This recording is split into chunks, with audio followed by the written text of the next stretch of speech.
পার্বত্য চট্টগ্রাম আমাদের দেশের একটা অত্যন্ত সৌন্দর্যমণ্ডিত এবং আমাদের যে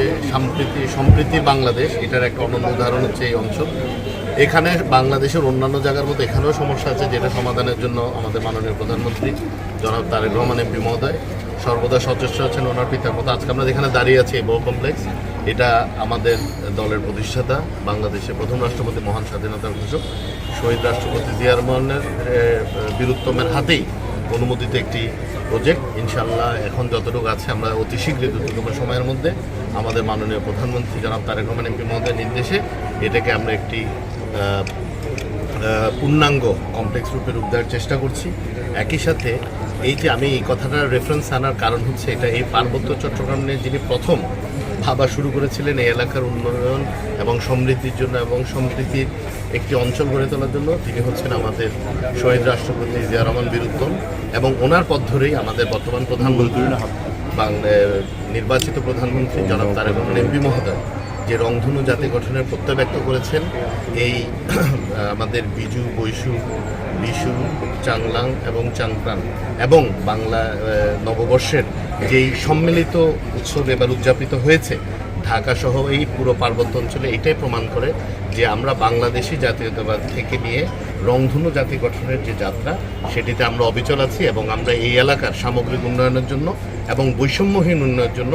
সকল 12টি সম্প্রদায়ের সামগ্রিক উন্নয়নের জন্য আমরা একইভাবে কাজ করে যাব, যাতে তাদের জীবনযাত্রার মান আমরা উন্নত করতে পারি, আমরা এই এলাকাকে সমৃদ্ধ করতে পারি এবং এই এলাকার যে সাংস্কৃতিক বৈচিত্র্য, যে সমৃদ্ধ সাংস্কৃতিক বৈচিত্র্য, এটা যেন শুধু পুরো বাংলাদেশ নয়, আমরা পৃথিবীকেও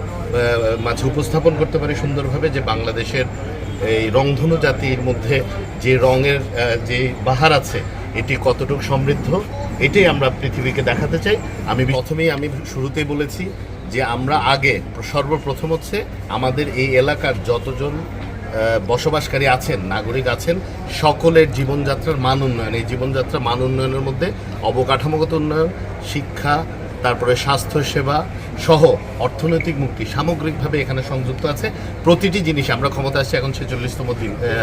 দেশ পরিচালনার দায়িত্ব পেয়েছি, 46তম দিন চলছে। এর মাঝে আপনারা দেখছেন আমরা কিন্তু সর্বোচ্চ চেষ্টা করছি। আমাদের হাতে কারো হাতে কিন্তু আলাউদ্দিনের প্রদীপ নেই যে একটা ঘষা দিব সব ঠিক হয়ে যাবে, কিন্তু আমরা সেই প্রক্রিয়ায় আছি যেখানে আমরা আন্তরিকভাবে দিনরাত পরিশ্রম করছি। আমাদের মাননীয় প্রধানমন্ত্রী 16-17 ঘন্টার উপরে কাজ করছেন